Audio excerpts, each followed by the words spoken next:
आपका मतलब है कि मैं जो चाहूँ वो नहीं खा सकता। अगर आपको ल्यूपस है तो नहीं। नमस्ते सभी को।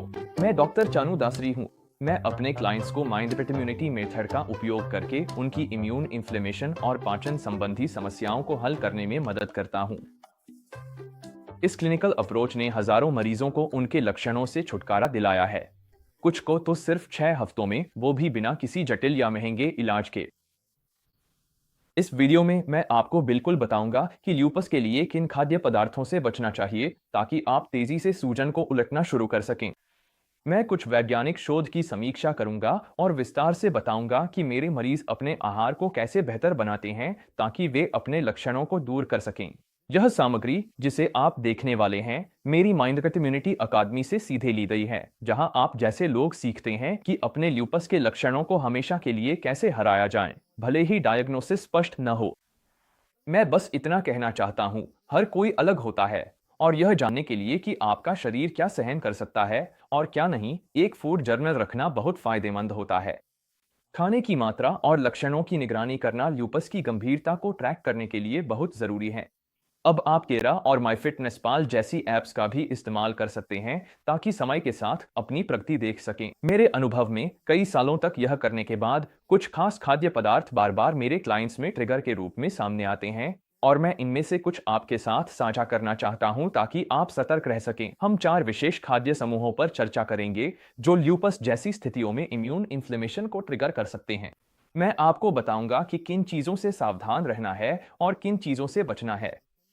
इसके अलावा मैं आपको पाचन एंजाइम्स को शामिल करने के कुछ बहुत उपयोगी टिप्स दूंगा और यह भी बताऊंगा कि ल्यूपस की सूजन को दूर करने के लिए अपनी योजना कैसे बनाएं। अब आगे बढ़ने से पहले लाइक और सब्सक्राइब करना न भूलें और नोटिफिकेशन बेल दबाएं ताकि आप अपडेट रह सकें। ये वीडियो हर उस व्यक्ति के लिए जरूर देखने लायक हैं जो ल्यूपस के लक्षणों को हमेशा के लिए ठीक करना चाहता है। और यह ऐसी उपयोगी जानकारी है जो शायद आपको कहीं और नहीं मिलेगी। अब ल्यूपस में समस्या पैदा करने वाले खाद्य पदार्थों के विषय पर आते हैं। सबसे बड़ी गलती जो मैं लोगों में देखता हूं वह यह है कि वे सोचते हैं कि वे कुछ भी खा सकते हैं और उम्मीद करते हैं कि उनके ल्यूपस के लक्षण अपने आप ठीक हो जाएंगे, लेकिन अक्सर ऐसा बिल्कुल नहीं होता। आमतौर पर कोई न कोई भोजन ऐसा होता है जो इम्यून रिस्पॉन्स को ट्रिगर करता है और फिर वही भोजन लंबे समय तक बार बार समस्या पैदा करता है। इसीलिए यह बहुत जरूरी है कि आप एक फूड डायरी रखें और उसे नियमित रूप से देखें कि कहीं कुछ गलत तो नहीं हो रहा।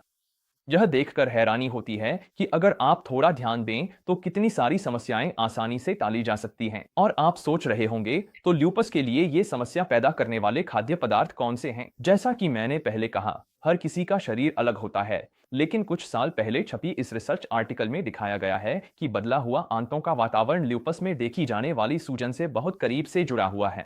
अब आपको यह जानकर हैरानी नहीं होनी चाहिए क्योंकि आपकी इम्यून सिस्टम का लगभग 70 से 80% हिस्सा आपकी आंतों में ही होता है।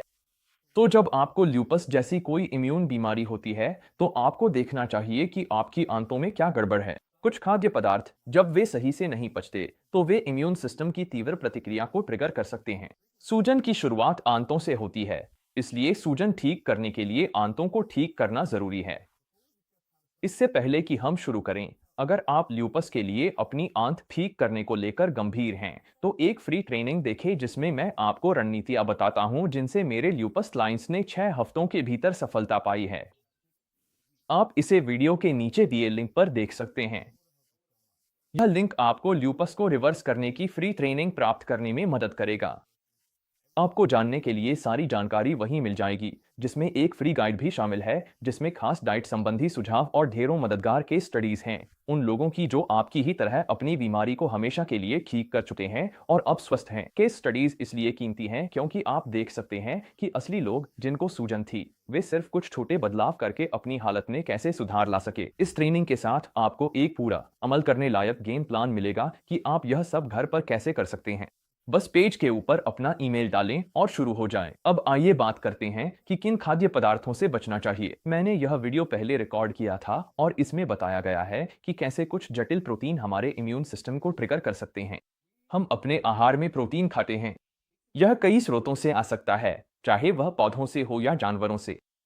प्रोटीन मूल रूप से बहुत सारे अमीनो एसिड्स का एक समूह होता है जो आपस में जुड़े होते हैं। जब प्रोटीन हमारे पाचन तंत्र में पहुंचता है तो हमारी आंतों में मौजूद एंजाइम इन्हें छोटे छोटे हिस्सों में तोड़ देते हैं, जिन्हें अमीनो एसिड कहा जाता है, और फिर ये शरीर में अवशोषित हो जाते हैं।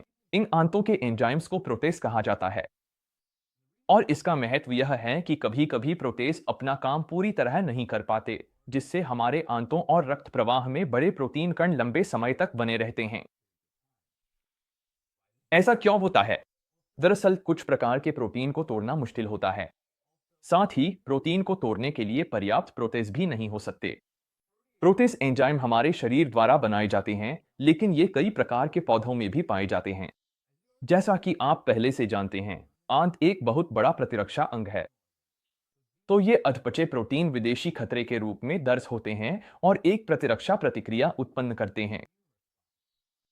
मूल रूप से शरीर सोचता है कि ये बड़े अधपचे प्रोटीन उस पर हमला कर रहे हैं, इसलिए यह कई तरह के प्रतिरक्षा रसायन छोड़ता है, जिससे सूजन होती है और यही समस्या बन सकती है। मैं आपको कुछ उदाहरण देता हूं। बोवाइन सीरम एंटीबॉडीज और ऑटो इम्यून बीमारी कुछ बहुत प्रसिद्ध अध्ययन हैं जिन्होंने इस पर शोध किया है। मानव शरीर की प्रतिक्रिया बीफ और गाय के दूध पर। कई लोगों में गाय के सीरम प्रोटीन पूरी तरह से नहीं टूटते और लोगों में एंटीबॉडी बन जाती हैं। ये एंटीबॉडीज प्रतिरक्षा रोगों में 10 गुना अधिक आम हैं। कैसीन और भय। कई लोग दूध के प्रोटीन में मौजूद कैसीन को नहीं पचा पाते। कुछ लोगों को वह से भी दिक्कत होती है। अगर आप प्रतिरक्षा सूजन से जूझ रहे हैं तो कैसीन से पूरी तरह बचना सबसे अच्छा है, और शायद ज्यादातर वे उत्पादों से भी। इसमें डेयरी दूध और पनीर शामिल हैं। साथ ही अपने प्रोटीन पाउडर की भी जांच करें कि कहीं वह आपको समस्या तो नहीं दे रहा। मैं पौधों पर आधारित प्रोटीन को प्राथमिकता देता हूं, लेकिन अगर आप वह का इस्तेमाल करना चाहते हैं तो मैं वह आइसोलेट की सलाह दूंगा, वह कंसंट्रेट नहीं, जिसमें थोड़ी मात्रा में कैसीन होता है। इसने व्यक्ति व्यक्ति में अंतर हो सकता है, इसलिए अगर आप अभी शुरुआत कर रहे हैं तो इससे पूरी तरह बचना सबसे अच्छा है। लेकिन एक बार जब आप इस प्रक्रिया में निपुण हो जाएंगे तो आप देख पाएंगे कि चीजें कैसे बदलती हैं। कैसीन की एक किस्म होती है जिसे ए2 कहा जाता है, जो पचाने में थोड़ी आसान होती है, लेकिन इसे ढूंढना मुश्किल है और आपको खास तौर पर ए2 गाय के दूध की तलाश करनी पड़ती है। मैं इसके बारे में नोट्स सेक्शन में एक लिंक डाल दूंगा। ग्लूटेन। यह बहुत मशहूर है क्योंकि अनुमान है कि लगभग एक तिहाई आबादी को इससे समस्या होती है, और मुझे लगता है कि यह एक बहुकारक समस्या हो सकती है। मैं इस विषय पर लिखे गए अपने एक लेख का लिंक डाल दूंगा, लेकिन संक्षेप में मैं ज्यादातर लोगों को यही सलाह देता हूं कि वे सामान्य रूप से ग्लूटेन युक्त उत्पादों के संपर्क को सीमित रखें। इसमें गेहूं के आटे से बनी कोई भी चीज शामिल है। अंडे का प्रोटीन। यह थोड़ा मुश्किल है क्योंकि बहुत से लोग जो मांस खाना छोड़ देते हैं वे प्रोटीन के स्रोत के रूप में अंडों पर निर्भर हो जाते हैं। कुछ पोषण विशेषज्ञ मुझसे इस पर असहमत हो सकते हैं, और मैं फिर से इस विषय को स्पष्ट करने के लिए एक लिंक डाल दूंगा क्योंकि इस पर बहुत सी गलत जानकारी फैली हुई है।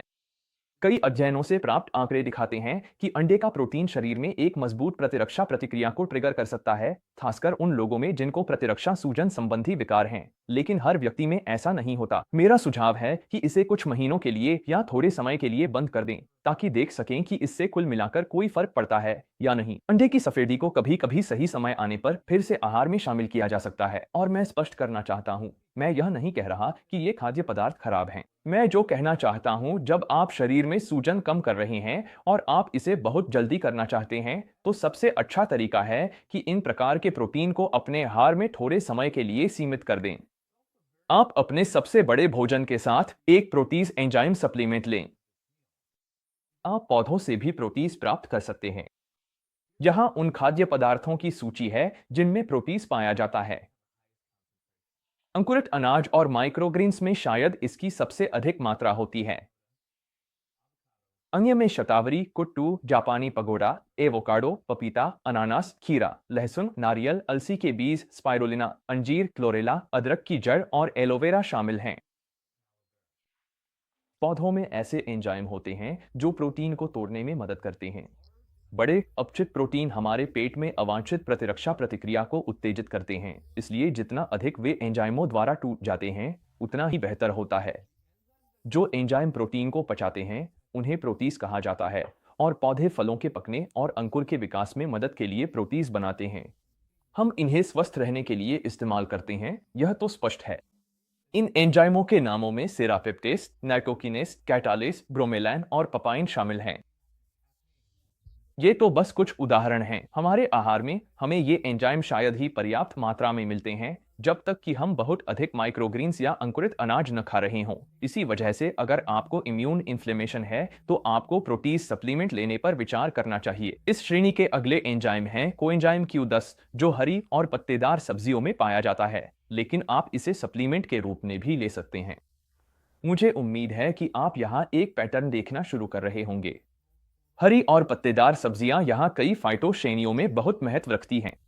बीज, अंकुरित अनाज, जड़ी बूटियां और मसाले भी ऐसे ही हैं। मुझे जो समस्या लगती है वह यह है कि रोजमर्रा के खाने से पर्याप्त मात्रा में एंजाइम प्राप्त करना मुश्किल होता है, इसलिए बहुत से लोग इस काम के लिए सप्लीमेंट्स लेना पसंद करते हैं। फिर से सभी प्रोटीन सप्लीमेंट्स एक जैसे नहीं होते और आपको यह सुनिश्चित करना चाहिए कि जो एंजाइम आप मंगा रहे हैं उनकी गतिविधि विभिन्न पीएच वातावरणों में प्रमाणित हो, क्योंकि आपका पेट अम्लीय होता है, आपकी छोटी आंत क्षारीय होती है और आपका खून तटस्थ से थोड़ा क्षारीय होता है। तो आदर्श रूप से आपको ऐसा एंजाइम मिश्रण चाहिए जो इन तीनों में काम कर सके। ठीक है, मुझे उम्मीद है कि आपको यह वीडियो पसंद आया होगा। अब मैं जानना चाहता हूँ कौन कौन से खाने की चीजें आपके लक्षणों को ट्रिगर करती हैं और क्या आपने उन्हें खाने से बचने की कोशिश की है। मुझे पता है कि हर कोई अलग होता है, लेकिन जो चीजें कुछ लोगों के लिए काम करती हैं वे दूसरों के लिए भी फायदेमंद हो सकती हैं। नीचे कमेंट्स में मुझे जरूर बताएं। अगर आपको यह वीडियो पसंद आया हो तो इसे अपने परिजनों के साथ शेयर करके मेरे चैनल को सपोर्ट करें और लुपस पर उपयोगी टिप्स के लिए सब्सक्राइब करना न भूलें। हमेशा की तरह मैं हूं doctor Chanu Dasari, mind body immunity clinic से। वीडियो देखने के लिए धन्यवाद और अगली बार फिर मिलेंगे।